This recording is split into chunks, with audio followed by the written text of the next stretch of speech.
तो आज की कहानी में हम ये जानेंगे, क्या कोई भाग्य को हरा सकता है? क्या कोई किस्मत को मिटा सकता है? जो हमारी किस्मत में लिखा है, क्या हम उसे बदल सकते हैं? तो आज हम आपके लिए बहुत ही ज्ञानवर्धक कहानी लेकर आए हैं। हो सके तो कहानी को पूरा सुनिएगा। ये कहानी आपको बहुत कुछ सिखा देगी। इससे पहले कि आप हमारी कहानी में खो जाएं, चैनल को सब्सक्राइब कर दें और बेल आइकन का बटन भी दबा दें। एक समय की बात है, काशीपुर में जो प्रसिद्ध नगरी है काशी, जो विद्वान ब्राह्मणों के लिए जानी जाती है। काशी नगरी में वेदों का ज्ञाता महाज्ञानी पंडित रहा करता था। उस ब्राह्मण की ख्याति बहुत ही दूर दूर तक फैली हुई थी और दूर दूर से लोग ब्राह्मण के पास अपना भाग्य दिखाने के लिए आया करते थे। वह बहुत ही ज्ञानी और महान ब्राह्मण था और दूर से ही पढ़कर ये बता देते थे कि आपके भाग्य में क्या लिखा है। भूत भविष्य वर्तमान तीनों के ज्ञाता थे। उस ब्राह्मण के घर एक परम तेजस्वी बालक ने जन्म लिया और वह बालक धीरे धीरे बड़ा होने लगा। जब बालक की आयु 7 वर्ष की हो गई तो एक दिन वह बालक देख रहा है कि उसके पिता के पास बहुत से लोग आते हैं और अपने भाग्य का लिखा हुआ पूछने के बाद चले जाते हैं, और वह ब्राह्मण भी जो उनके भाग्य में लिखा है वो सब बता देता है। उस परम महान ब्राह्मण का नाम था गंगाचार्य। गंगाचार्य बहुत ही विद्वान थे और उनका पुत्र जो था वह सब देखता था कि मेरे पिताजी क्या करते हैं। एक दिन इस बालक के मन में एक विचार आया, कुछ प्रश्न पूछूंगा। वह अपने पिताजी के पास आया, अपने पिताजी से कहने लगा कि पिताजी, तुम इस समस्त संसार के लोगों के भाग्य रेखा देखते हो, आप ज्योतिष के ज्ञाता हो और उनको बता देते हो कि आपके साथ क्या होगा। हे पिताजी, आप मेरे भाग्य को क्यों नहीं देख लेते? जब आप इतने विद्वान हैं और वेद शास्त्रों के महाज्ञानी हैं तो आज आप मेरा भाग्य देखिए। उस ब्राह्मण ने जब अपने पुत्र की बात सुनी तो कहने लगा, बेटे, अभी तुम बालक हो, अभी तुम्हारा भाग्य देखने का समय नहीं आया है। जब तुम्हारे भाग्य देखने का समय आएगा तो ये अवश्य मैं तुम्हारा भाग्य देखकर तुम्हें बता दूंगा। जब बालक ने ये बात सुनता है तो उसके मन में थोड़ा सा दुख होता है और वह अपनी माँ के पास लौट जाता है। धीरे धीरे समय बीतता जाता है तो गंगाचार्य के दिमाग में उसके पुत्र की बात घूमने लगी। गंगाचार्य सोचने लगा कि मेरे पुत्र ने मुझसे ये कहा है कि पिताजी मेरे भाग्य को क्यों नहीं देख लेते। ब्राह्मण के मन में विचार आया कि क्यों ना मैं आज अपने पुत्र का भाग्य देख ही लेता हूँ, देखता हूँ कि मेरे पुत्र के भाग्य में क्या लिखा है। गंगाचार्य ने अपने ग्रंथों को खोला और अपने गणित को हल किया और देखने लगा अपने पुत्र का भाग्य। उसने देखा कि उसका विवाह एक नीच जात के मछुआरन के साथ होगा और मैं तो एक ब्राह्मण हूँ, वेद पुराणों के ज्ञाता हूँ। ब्राह्मण सोचा, नहीं नहीं, मैं ऐसा कभी नहीं होने दूंगा, मैं इस भाग्य को बदल दूंगा, मैं ऐसा होने ही नहीं दूंगा। ब्राह्मण ने बहुत गहराई से उस ग्रंथ को देखा तो उस लड़की के बारे में पूरी जानकारी ली कि किस घर में वह लड़की पैदा होगी। तो ब्राह्मण को पता चला कि गंगा के इसी तट पर 50 कोस दूर एक मछुआरा रहता है। उस परिवार में अब तक 4 पुत्रियों का जन्म हो चुका था। जो 5वें नंबर की पुत्री अभी पैदा हुई है वह तो नवजात बालिका है, उसकी आयु मात्र 6 माह की है। उस लड़की का नाम चांदनी है। मेरे पुत्र का विवाह उसी लड़की से होगा। तो ब्राह्मण ने सोचा कि मैं भाग्य को बदलूंगा, मैं इसमें समर्थ भी हूँ। जब मैंने भाग्य को देख ही लिया है तो मैं इसको बदल भी लेता हूँ। तो ब्राह्मण कहता है, मैं भी देखता हूँ कि भाग्य बड़ा है कि मैं बड़ा हूँ। वह ब्राह्मण भाग्य को बदलने के लिए, किस्मत की लेखा बदलने के लिए, ब्रह्मा ने व माता ने जो लिखा है उसको बदलने के लिए अपना ग्रंथ और वेद पुराणों को उठाकर ब्राह्मण चल देता है और पहुंच जाता है उस मछुआरे के पास। मछुआरे ने देखा कि ये विद्वान ब्राह्मण उसके घर आया है तो मछुआरे ने ब्राह्मण का बड़ा ही स्वागत किया और कहने लगा, मुझ जैसे गरीब के घर आपके जैसा ब्राह्मण आया है, ये तो मेरे लिए बहुत ही भाग्य की बात है।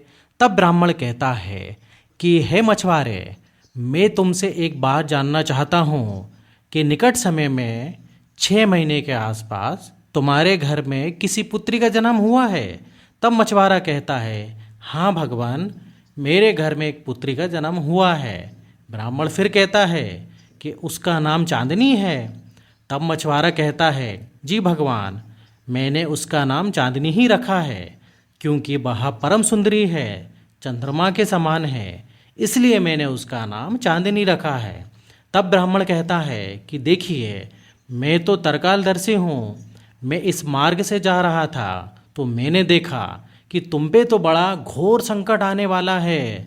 जब तक तुम्हारी पुत्री तुम्हारे घर रहेगी, तुम्हारे घर में पुत्र का जन्म नहीं होगा।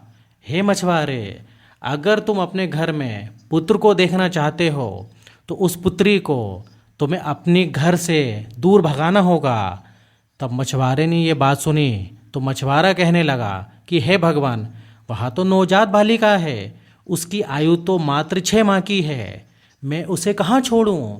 तब ब्राह्मण कहता है कि देखो मछुआरे, जब मैं ये बता रहा हूँ कि तुम्हारे साथ ऐसा होने वाला है तो मैं तुम्हारी सहायता भी करूँगा। मेरी कोई पुत्री नहीं है, तुम इस पुत्री को मुझे दे दो, मैं इसका पालन पोषण करूँगा और जब बड़ी हो जाएगी तो मैं इसकी शादी कर दूँगा। मछुआरा ब्राह्मण के डर से अपनी 6 माह की पुत्री को, चांदनी को, अपने पत्नी के पास से लेकर आता है और उस ब्राह्मण को सौंप देता है और कहता है कि लीजिए ब्राह्मण, आज से आप ही इसके पिता हो। ब्राह्मण तो ये सोच ही रहा था, ये चाह ही रहा था कि वह पुत्री उसे मिल जाए। और मछुआरा कहता है कि हे ब्राह्मण, वैसे भी मैं बहुत गरीब हूँ, इसलिए आप मेरी इस पुत्री को ले जाइए। ब्राह्मण उस पुत्री को लेकर मछुआरे के घर से चल देता है और ब्राह्मण अपने मन में सोचता है कि मैं इस पुत्री को मारूंगा तो बाल हत्या लगेगी। ब्राह्मण एक लकड़ी का बक्सा लेता है, लकड़ी के बक्से में उस पुत्री को लपेट कर रख देता है और माता गंगा के जल में उसको प्रवाहित कर देता है। और ब्राह्मण अपने मन में सोचता है कि ये बक्सा कुछ दूर जाने के बाद अपने आप ही डूब जाएगा और यह लड़की मर जाएगी। परंतु इस दुनिया में क्या कोई ऐसा व्यक्ति है कि जो भाग्य के लिखा को बदल सकता है? लेकिन उस लड़की के भाग्य में जीना लिखा था, उस लड़के के भाग्य में मरना तो लिखा ही नहीं था। और वहाँ बक्सा डूबता नहीं है, वहाँ बक्सा बहता हुआ चला जाता है और चलते चलते वह बक्सा द्राविड़ देश में पहुँच जाता है। और द्राविड़ देश के एक महान तेजस्वी ब्राह्मण गंगा स्नान के लिए आते हैं। जब गंगा स्नान के लिए ब्राह्मण वहाँ आते हैं, जब वह गंगा जी में स्नान कर रहे थे तो वह बक्सा चला आ रहा था। उस ब्राह्मण के घर कोई संतान नहीं थी, वह ब्राह्मण संतानहीन थे। तो वह ब्राह्मण गंगा माँ से प्रतिदिन यह आराधना करते थे कि हे माँ गंगे, मुझे एक संतान पैदा कर दे या अवश्य दे दे, चाहे पुत्री ही क्यों ना हो, ताकि मैं संतानहीन न रहूं। जब ब्राह्मण पानी के अंदर डुबकी लगाकर ऊपर आते हैं तो वहाँ बक्सा उसी के पास चला आता है। और जब ब्राह्मण ने उस बक्से को देखा तो अपनी तरफ खींचा और उस बक्से को खोलकर देखा तो उसमें एक नवजात बालिका थी जिसका मुंह चंद्रमा समान चमक रहा था। वह लड़की अपना अंगूठा चूस रही थी। ब्राह्मण समझ जाता है कि गंगा माँ ने ही मुझे पुत्री दी है। ब्राह्मण सोचता है कि मैं इसे बड़े ही खुशी खुशी से अपने घर ले जाकर पालूंगा।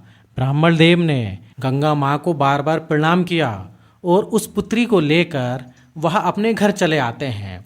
ब्राह्मण घर आकर अपनी पत्नी से कहते हैं कि देखिए, गंगा माँ ने हमें इतनी सुंदर पुत्री दी है। ब्राह्मण कहते हैं कि आज से इसका पालन पोषण हम लोग करेंगे। हमारी एक लौती पुत्री को हम बहुत ही अच्छे से संस्कार देंगे, बहुत अच्छे से पालेंगे, इसको किसी भी चीज़ की कोई भी कमी नहीं होने देंगे। धीरे धीरे समय निकलता गया और वह लड़की जवान होने लगी, सयान होने लगी। जैसे जैसे वह लड़की बड़ी हो रही थी, उसकी सुंदरता की तुलना तो रति से भी नहीं की जा सकती। कामदेव भी उसके सामने लज्जित हो जाते थे। इतनी सुंदर प्यारी कन्या मानो कोई स्वर्ग से अप्सरा ने जन्म लिया हो। और उधर गंगाचार्य का पुत्र जिसका नाम चंदन रखा था, इधर वह लड़की भी बड़ी हो रही थी। जब वह लड़की 16 वर्ष की हो गई, जो कि द्राविड़ देश का ब्राह्मण था, उसने सोचा मेरी पुत्री 16 वर्ष की हो गई है, जिसका चेहरा चंद्रमा के समान। अप्सरा भी उसे देखकर लज्जित हो जाती थी। ब्राह्मण अपनी पत्नी से कहता है कि देखिए, मेरी पुत्री विवाह के योग्य हो गई है और मैं अपनी पुत्री का विवाह तय करने जा रहा हूँ। तब ब्राह्मण की पत्नी कहती है कि आप जैसा चाहें वैसा कर सकते हैं, लेकिन याद रखिए, जितनी सुंदर मेरी पुत्री है उसी के जैसा सुंदर मुझे दामाद होना चाहिए। ब्राह्मण कहता है तुम चिंता मत करो, मैं अपनी पुत्री की तरह ही तेजस्विनी विद्वान पुत्र देखकर आऊँगा। ब्राह्मण अपनी पत्नी से कह करके अपनी पुत्री के विवाह के लिए चल देता है और पुत्र खोजते खोजते उसी काशी नगरी में आ जाते हैं। और काशी नगरी में प्रसिद्ध ब्राह्मण गंगाचार्य का नाम तो हर कोई जानता था। जब द्राविड़ देश के ब्राह्मण ने पूछा कि यहाँ कोई ब्राह्मण का पुत्र है क्या, मुझे अपनी पुत्री का विवाह करना है, तो कुछ ब्राह्मणों ने बता दिया कि हमारे महान आचार्य, जो कि भूत भविष्य और वर्तमान के ज्ञाता हैं, उनके घर एक परम सुंदर पुत्र है जिसका नाम चंदन है। यह बात जब द्राविड़ देश के ब्राह्मण ने सुनी तो मन में सोचने लगे कि मेरी भी पुत्री का नाम चांदनी है और उनके पुत्र का नाम चंदन है, तो चंदन और चांदनी का मेल अवश्य बैठेगा।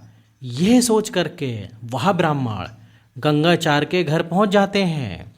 गंगाचार्य ने देखा कि एक महान ब्राह्मण उनके घर आए हुए हैं, तो उन्होंने उनका बड़ा स्वागत किया। स्वागत सम्मान करने के बाद गंगाचार्य ने ब्राह्मण से आने का कारण पूछा। तब द्राविड़ देश का ब्राह्मण कहने लगा कि देखिए गंगाचार्य, मैं अपनी पुत्री का विवाह करने आया हूँ। मैं तुम्हारे पुत्र के साथ अपनी पुत्री का विवाह करना चाहता हूँ।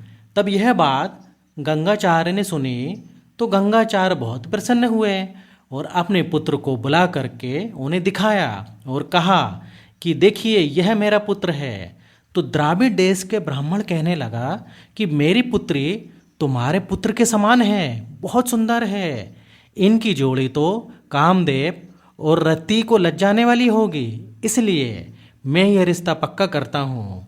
गंगाचार्य ने भी यह रिश्ता पक्का कर दिया और जब रिश्ता तय हो जाता है तो निर्धारित समय दे करके, शुभ समय देख करके दोनों का पानी ग्रह संस्कार कर देते हैं, मतलब दोनों की शादी कर देते हैं। विवाह हो जाता है चांदनी का उसी चंदन के साथ। ब्राह्मण ने भाग्य को बदलना चाहा उस गंगाचार्य ने, लेकिन भाग्य तो बदला नहीं। जो ईश्वर ने लिख दिया, जो वह माता ने लिख दिया, वह अवश्य होता है। और जब चांदनी दुल्हन बनकर के घर आई तो चंद्रमा के समान उसका रूप था। उसे देख करके समस्त नगरवासी कहने लगे कि सही में गंगाचार्य का जो पुत्र है और उसकी जो पत्नी है वह बहुत ही सुंदर है, मानो जैसे कोई स्वर्गलोक की अप्सरा हो। गंगाचार्य बहुत ही प्रसन्न था कि मेरे पुत्र का विवाह हो गया। फिर गंगाचार्य सोचने लगता है कि मैंने जब अपने पुत्र का भविष्य देखा था, उसमें तो मेरा पुत्र का विवाह एक मछुआरे की बेटी के साथ लिखा था, लेकिन मैंने उस भाग्य को बदल दिया। मेरे पुत्र का विवाह तो एक परम विद्वान ब्राह्मण के पुत्री के साथ हुआ है। धीरे धीरे समय निकलता गया तो गंगाचार्य चांदनी से बात कर रहे थे। गंगाचार्य कहते हैं कि पुत्री, तुम अकेली हो, तुम्हारे पिता के कोई पुत्र नहीं है। चांदनी कहती है कि जी पिताजी, मुझे भी मेरे पिता को गंगा माँ ने ही दिया था। आज से 16 साल पहले की बात है। मेरे माता पिता की कोई संतान नहीं थी।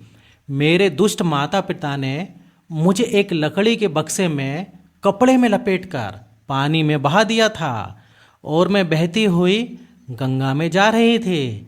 मेरी आयु मात्र 6 माह थी। मेरे जो पालिक पिता हैं, द्राविड़ देश के ब्राह्मण, वह मुझे बताते हैं उन्हीं ने मुझे पाला है और पाल पोस कर इतना बड़ा किया है।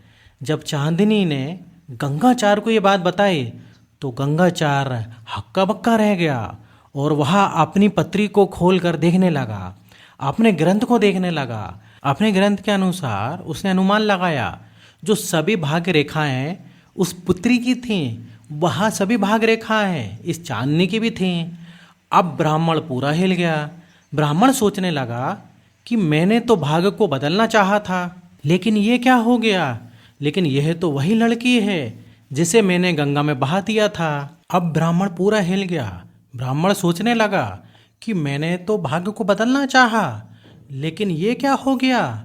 लेकिन ये तो वही लड़की है जिसे मैंने गंगा में बहा दिया था। ये बच गई और मेरे पुत्र से इसकी शादी भी हो गई।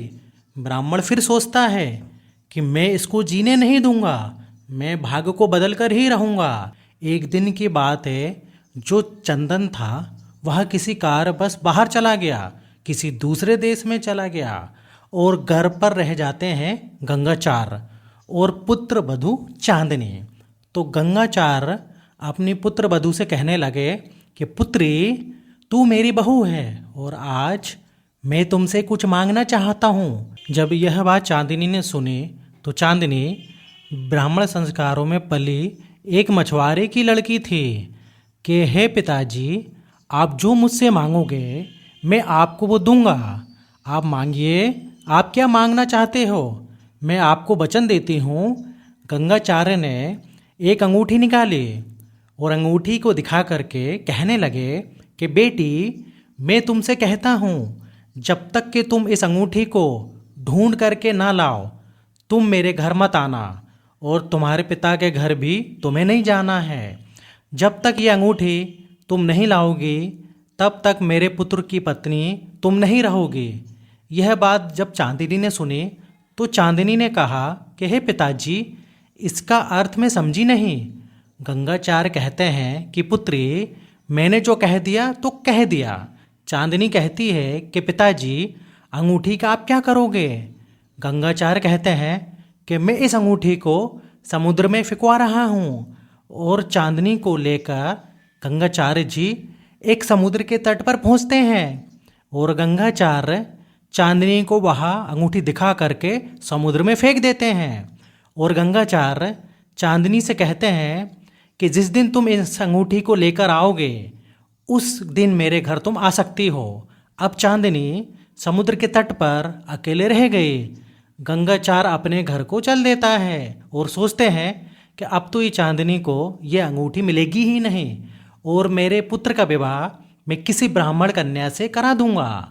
अब मैं देखता हूँ कि भाग्य मैं कैसे नहीं बदल सकता हूँ। जब मैं भाग्य को देख सकता हूँ तो मैं भाग्य को बदल भी सकता हूँ। ऐसा सोचकर गंगाचार्य अपने घर आ जाते हैं। उधर चांदनी सोचती है कि हे भगवान, अब तो मैं घर भी नहीं जा सकती, मैं वचनबद्ध हूँ और मुझे कोई रास्ता देखना होगा। मैं तो समुद्र में से खोजकर अंगूठी भी नहीं ला सकती। यह सोचकर चांदनी वहाँ से चल देती है और चलती हुई उज्जैन नामक शहर में आ जाती है। जब चांदनी उज्जैन आई तब वहाँ एक राजपूत परिवार रहा करता था। चांदनी ने अपने मन में सोचा कि आज की रात तो मुझे यहाँ निकालना होगा, कल का कल देखा जाएगा। कहते हैं जब किस्मत अच्छी होती है तो सब कुछ अच्छा होता है। चांदनी उस राजपूत के घर पहुंच जाती है। वे लोग संतानहीन थे, उनकी कोई संतान नहीं थी। चांदनी को देखकर वह राजपूत कहता है कि हे बेटी, तुम कहाँ से आई हो, तुम कौन हो? चांदनी कहने लगी कि देखिए पिताजी, मैं धरती की झेली और आसमान से गिरी हुई हूँ। मेरा कोई नहीं है, मेरा सब कुछ समाप्त हो चुका है। चांदनी फिर कहती है मैं वहीं रह जाऊंगी जहां मुझे 2 रोटी मिलेगी। राजपूत और राजपूत की पत्नी कहती है कि बेटी, तुम यहीं रहो, हमारी कोई संतान नहीं है। चांदनी जो थी उस राजपूत के घर रहने लगती है। राजपूत चांदनी को अपने घर पर रख लेता है। देखिए, सौभाग्य की बात तो यह है कि ये राजपूत बहुत बड़ा पैसे वाला था और राजपूत अपना कोई भी कार्य संपन्न करता था, कोई हवन करता था या फिर कोई यज्ञ कराता था तो काशी से उसी गंगाचार्य ब्राह्मण को अपने यहाँ बुलाया करता था। इसलिए गंगाचार्य और राजपूत आपस में एक अच्छे मित्र थे। यह बात राजपूत को भी नहीं पता था कि हमारा मित्र गंगाचार की पुत्र की यह पत्नी है, जो कि हमारे यहाँ भोजन बनाती है और इसे हम अपने बेटी के रूप में रखे हुए हैं। और धीरे धीरे समय निकलता गया तो उज्जैन से एक ब्राह्मण अपनी पुत्री के विवाह के लिए निकला। तो आज आते हैं काशी नगरी में, और काशी नगरी में भी वहीं गंगाचार के पुत्र के पास, क्योंकि गंगाचार का पुत्र बड़ा ही सुंदर था। गंगाचार उस ब्राह्मण से कहने लगे कि हे ब्राह्मण, हम आपका रिश्ता तो ले लेंगे, हमारे पुत्र का विवाह तो हम कर देंगे, लेकिन पहले हम लड़की देखेंगे। तो वह ब्राह्मण कहता है कि ठीक है, आप लड़की देख सकते हो। उस ब्राह्मण ने एक समय निर्धारित करके कि आप उस दिन लड़की देखने आ सकते हो। और गंगाचार भी अपने मन में विचार करता है और अपने पुत्र से कहने लगे कि बेटे, मैंने तुम्हारे लिए एक रिश्ता तय किया है, अब तुम मेरे साथ अपनी पत्नी को देखने चलना। हम और तुम देख कर आएंगे कि वह लड़की कैसी है, संस्कारी है कि नहीं है।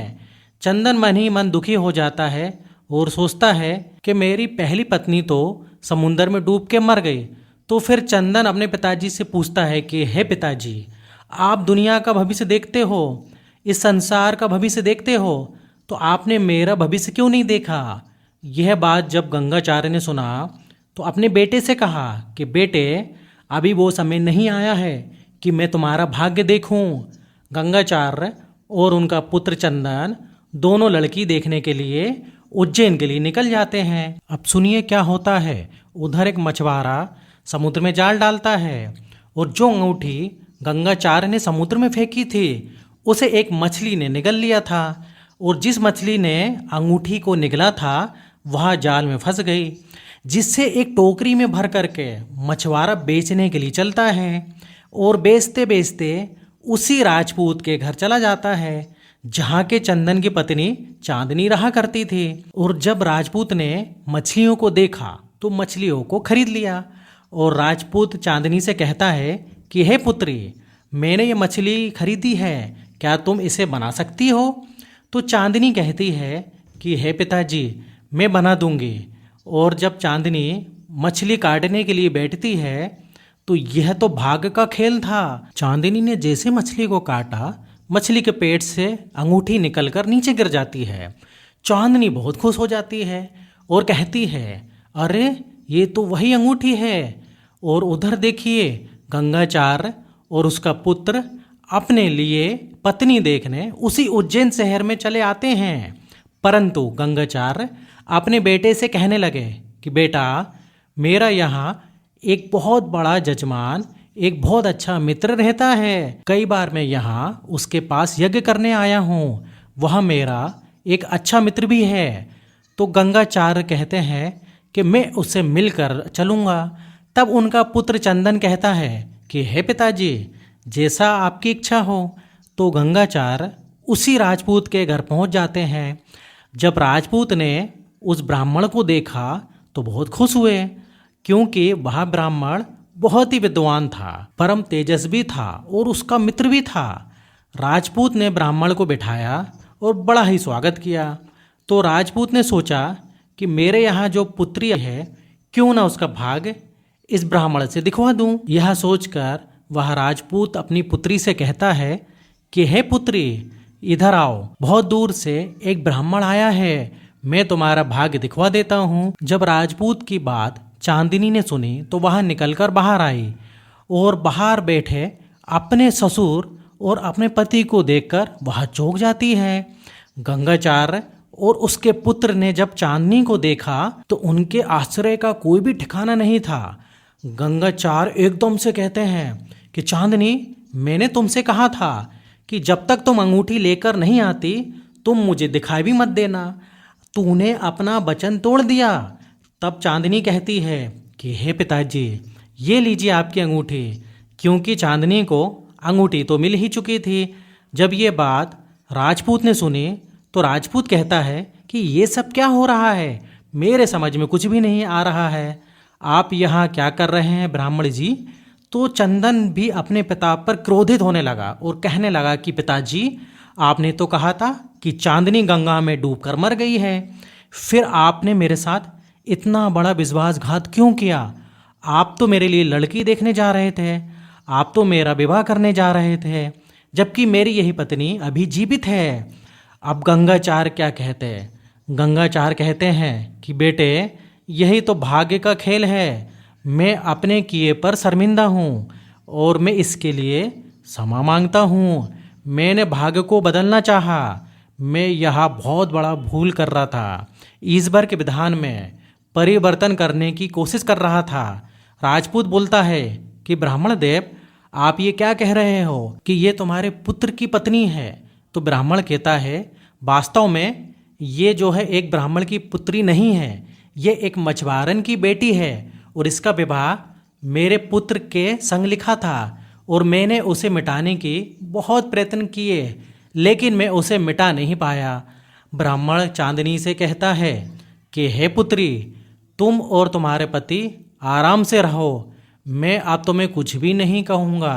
यह बात सुनकर चांदनी बहुत खुश हुई और चंदन भी बहुत खुश हो गया।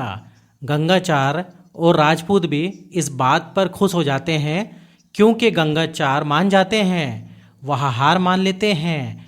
गंगाचार्य और चंदन और चांदनी वापस अपने घर चले जाते हैं और वापस से अपना जीवन यापन करने लगते हैं। तो मित्रों, कहानी इधर ही समाप्त होती है। तो अब आपको समझ में आ गया होगा कि भाग्य का लिखा कोई भी नहीं मिटा सकता। तो कहानी अच्छी लगी हो तो वीडियो को लाइक कर दें और इस टाइप से अगर आपको और भी वीडियो देखना है तो चैनल को सब्सक्राइब जरूर कर दें।